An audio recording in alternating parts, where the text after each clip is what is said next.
Coucou les copinettes, bienvenue dans l'atelier de Kiki. Alors aujourd'hui on se retrouve pour une pochette cadeau. Voilà, j'avais un petit cadeau, un petit chèque à faire parvenir à un enfant. Donc j'ai fait un premier test qui est celle-ci.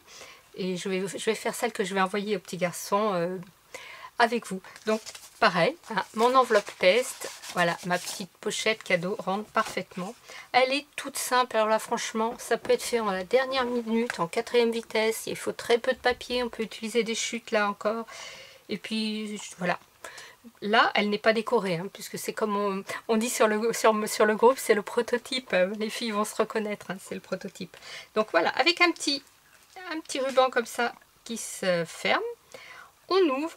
Et tout simplement, on a notre petit texte et ici, le petit emplacement pour venir y glisser son petit billet, sa petite carte de fidélité, enfin pas de fidélité, mais sa carte cadeau ou son chèque ou tout ce que l'on veut. Le petit message ici. Donc là, je vais agrémenter mon papier que je trouve un peu trop blanc en lui tamponnant quelques petits papillons là qui vont rappeler qui rappelleront mon thème choisi. Et puis qui se ferme tout simplement ici avec un petit nœud. Je trouve que c'est plus sympa avec le petit nœud. Voilà. Alors je l'ai décliné dans ce sens là, mais on peut aussi la décliner dans l'autre sens. C'est-à-dire que à la limite, vous pourriez mettre la pochette dans ce sens là et écrire dans ce sens. C'est tout à fait possible. Alors c'est un modèle Stampin' Up encore une fois. Voilà, vous allez dire en ce moment je suis très Stampin' Up, mais oui c'est vrai que j'utilise les ressources Stampin' Up. Ils ont beaucoup d'idées. Allez, ben si ça vous dit, c'est parti. Allez, vous allez voir, elle est très très simple, il faut très peu de matériel. Vous allez avoir besoin de la base, ici. Ma base qui est noire, ici je vais partir en craft, qui fait 11 sur 15,5. Voilà, donc c'est encore une chute que j'ai récupérée. J'ai besoin, donc je vais la faire toujours en option verticale, hein, d'un papier décor qui fait 15,1 sur 10,6 puisque j'ai 11 sur 15,5, donc j'enlève 0,4 à chaque fois pour avoir 1 mm tout autour. Voilà. Alors c'est du papier très fin là parce que j'ai photocopié, c'est du papier que je trouve très beau. J'ai un peu de mal à utiliser, donc je le photocopie pour ce genre de petites choses, ça va très bien. Hop. Hop. Donc là, je vais quand même mettre un petit peu de colle pour pouvoir me repositionner.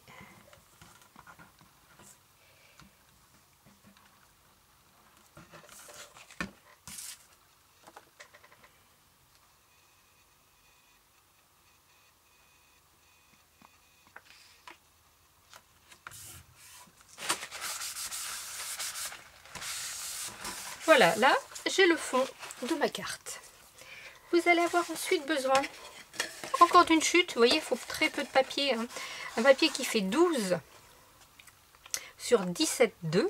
C'est très très précis, attention. 12 sur 17,2 avec un pli à 8,6. Voilà, et on ferme, on ferme, oui, et on forme ainsi notre petite pochette cadeau qui va venir se mettre ici. Pour le devant, vous avez besoin d'un papier qui fait 11,6 sur 8,2. 11,6 sur 8,2. Alors là, je vais le faire bien. Quand on utilise du double face, il y a une façon de poser le double face pour éviter justement, pour pouvoir bien se repositionner. On ne décolle qu'un petit bout. On plie. On fait comme ça sur les 4. Bien sûr, hein, les filles qui ont l'habitude connaissent cette astuce, mais comme il y a toujours parmi nous des débutantes, et quand on est débutante, on est friande de conseils, voici le petit conseil du jour pour le double face.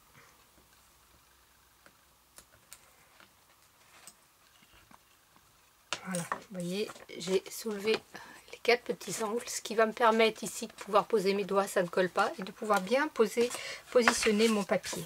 Donc, je me mets sur la face comme ça, je vais venir poser mon papier. Vous voyez là, ça me convient presque. Je n'ai plus qu'à hop, tirer sur mes petites languettes.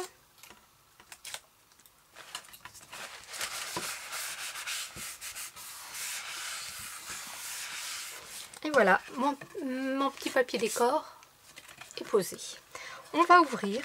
Ici, pour le côté écriture, vous avez pareil besoin d'un morceau qui fait 11,6 sur 8,2. Hop. Hop. Hop. Voilà, que je vais venir donc poser pareil, venir me centrer au milieu. Alors attention, côté opposé, hein, ne mettez pas le papier écriture ici, quoique. Après, c'est votre carte. Si ça vous convient comme ça, pourquoi pas. Vous voyez, là, j'ai pu le décoller. Si j'avais enlevé toutes mes bandes de protection du double face, je n'aurais pas pu le faire, ça. Parce que le double face, ça pardonne pas quand c'est collé. C'est collé. Ça déchire si on essaye de l'arracher. Voilà. Donc, mon côté décor, mon côté écriture. Maintenant, on va venir former notre petite pochette que l'on va mettre là. Donc, j'ai repris un morceau qui me restait du papier de fond. Alors, comme je vous disais, c'est du papier imprimante puisque je l'ai photocopié et qu'il était trop léger. Je suis venue le redoubler avec une petite chute de papier que je garde là qui me sert. Vous voyez, ben, ça vient renforcer. J'aurais pu le mettre côté blanc, mais c'était pour vous montrer justement que c'était une petite chute que j'utilisais. Et puis comme c'est à l'intérieur, de toute façon, ça ne se voit pas. Donc là, vous avez besoin d'un papier qui fait 11 de long sur 5,5 de haut.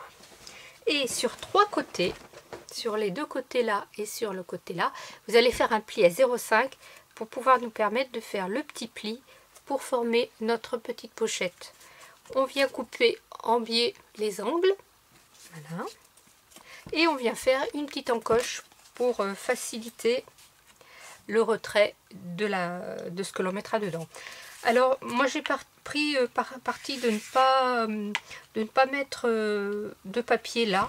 Après c'est vous qui voyez. Si vous voulez remettre un petit papier blanc ou remettre un papier décor pour faire ton sur ton, vous pouvez.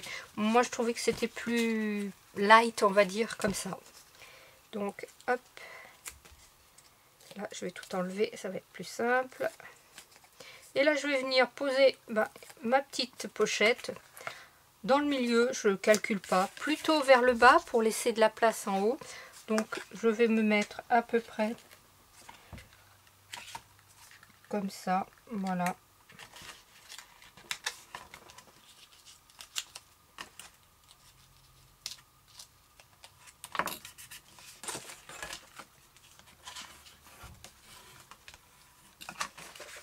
Et voilà, ma petite pochette est terminée.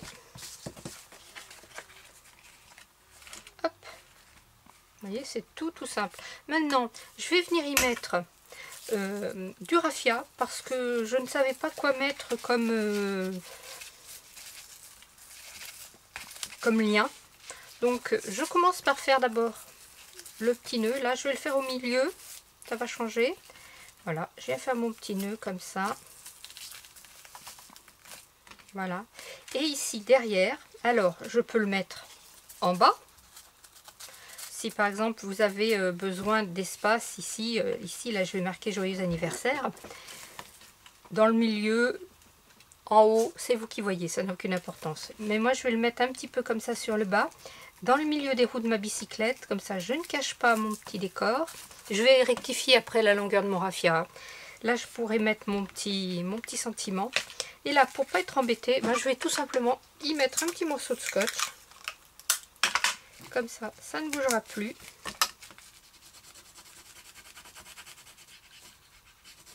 Et je vais venir coller.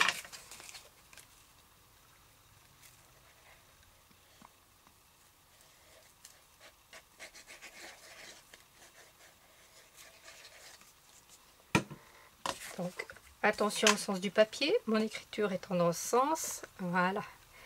Et là, c'est pareil, je me pose à peu près au centre. Hein.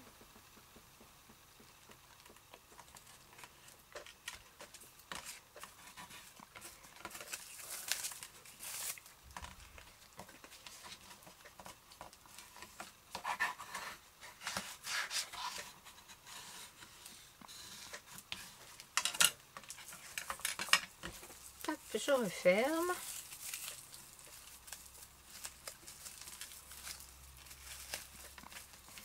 Mon petit nœud est là, mais mon raffia est quand même un petit peu grand.